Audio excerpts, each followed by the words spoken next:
9वी 10वी 11वी 12वी सायन्स नीट JEE CET नाटा अशा सर्व स्पर्धा परीक्षांसाठी नंबर 1 चा पर्याय म्हणजे विटा मध्ये लोकप्रिय ठरलेली अकॅडमी आता तासगाव मध्येही Shri Rajlaxmi royal academy of science Tasgaon. इथे मिळतो number 1 result, number 1 teaching quality, 3D animated video lectures, live organ biology workshop, number 1 infrastructure, AC, digital classroom, library, study room, expert lectures from various fields, educational tours, exclusive workshop for personality development, Olympiad exam, foundation course, लाखो रुपयांची scholarship आणि दत्तक योजना ही आपल्या पाल्याच्या उज्ज्वल भविष्यासाठी आजच प्रवेश निश्चित करा।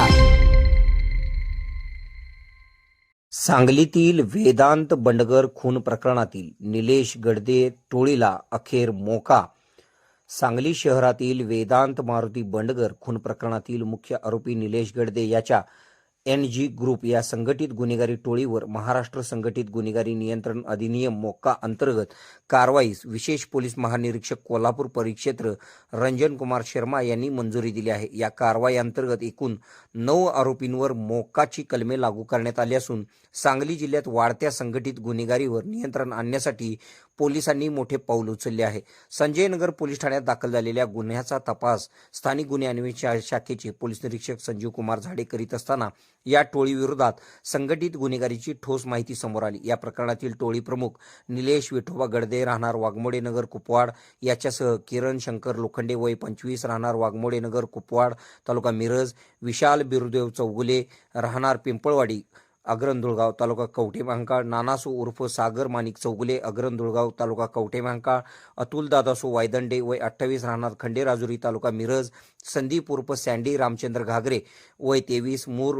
राहणार ढालगाव तालुका कवठे महांकाळ, सध्या राहणार चाणक्य चौक कुपवाड तालुका मिरज, त्याच्यासोबत एक बालक तसेच मलिक सलीम शेख राहणार दत्तनगर कुपवाड, मोहम्मद जमाल नदाफ वय 42 अभयनगर संजयनगर सांगली तालुका मिरज यांच्यावर मोक्का अंतर्गत कारवाई करण्यात आली आहे। तपासात उघड झालेल्या माहितीनुसार या टोळीने सन 2000 ते 2026 या कालावधीत सांगली, मिरज, कुपवाड, जत, मिरज ग्रामीण पोलीस, कवठे महांकाळ तसेच कर्नाटक राज्यातील बेळगाव जिल्ह्यातील कागवाड, बागलकोट जिल्ह्यातील बनहट्टी पोलीस ठाणे हद्दीत खून, खुनाचा प्रयत्न, गंभीर दुखापत, अपहरण, खंडणी, जीवे मारण्याची धमकी, बेकायदेशीर शस्त्र बाळगणे, दहशत निर्माण करणे आदी गंभीर स्वरूपाचे गुन्हे दाखल केल्याचे निष्पन्न झाले। आर्थिक फायद्यासाठी तसेच परिसरात वर्चस्व निर्माण करण्याच्या उद्देशाने या टोळीने संघटित गुन्हेगारीचा मार्ग स्वीकारल्याचे तपासात स्पष्ट झाले आहे। या पार्श्वभूमीवर सहाय्यक सरकारी अभियोक्ता ज्योती डांगे यांचा अभिप्राय प्राप्त करून पोलीस निरीक्षक संजीव कुमार झाडे यांनी प्रस्ताव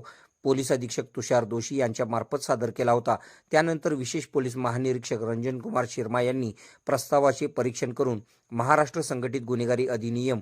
अंतर्गत संबंधित कलमानुसार कारवाईस मंजुरी दिली। यापुढेही संघटित गुन्हेगारी करणाऱ्या टोळ्यांवर सातत्याने बारकाई लक्ष ठेवून त्यांच्यावर कायमस्वरूपी उच्चाटन करण्यासाठी कठोर कायदेशीर कारवाई केली जाईल असा इशारा पोलिसांनी दिलेला आहे। या गुन्ह्याचा पुढील तपास संदीप भागवत उपविभागीय पोलीस अधिकारी शहर विभाग सांगली यांच्याकडे वर्ग करण्यात आलेला आहे। सदरची कारवाई विशेष पोलीस महानिरीक्षक रंजन कुमार शर्मा, सांगली जिल्ह्याचे पोलीस अधीक्षक तुषार दोशी, अप्पर पोलीस अधीक्षक कल्पना बारावकर यांच्या मार्गदर्शनाखाली पोलीस निरीक्षक संजीव कुमार झाडे, पोलीस निरीक्षक प्रशांत निशानदार, सहाय्यक पोलीस निरीक्षक राजेंद्र यादव, कुमार पाटील, महादेव पवार, पोलीस उपनिरीक्षक तसेच police head constable Basavraj Shirguppi, Nagesh Kamble, Imran Mulla, Vivek Gadade यांनी सहभाग घेतला।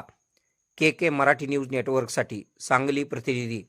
खुश खबर, मूळ व्याधीचे आधुनिक उपचार आता आपल्या कवठे महांकाळ शहरामध्ये उपलब्ध सुविधा, आधुनिक लेझर मशीन, दुर्बिणीतून तपासणी, ऍडमिटची गरज नाही, पोट विकार, गुद्ध विकार यावर आयुर्वेदिक उपचार व सल्ला, मूळव्याधी, शर, भगंदर, पायलोनायडल, सायनस यावर लेसर व आयुर्वेदिक खात्रीशीर उपचार, हार्निया, अपेंडिक्स, कान, नाक, घसा व स्त्रीरोग चिकित्सा, गर्भाशय काढणे इत्यादी सुविधा आता आपल्या कवठे महांकाळ शहरामध्ये डॉक्टर आलमगीर मुजावर यांच्या आशीर्वाद हॉस्पिटल मध्ये उपलब्ध। आमचा पत्ता दत्त मंदिर, जुना Agalgaon road, Kolekar petrol pump शेजारी, कवठे महांकाळ।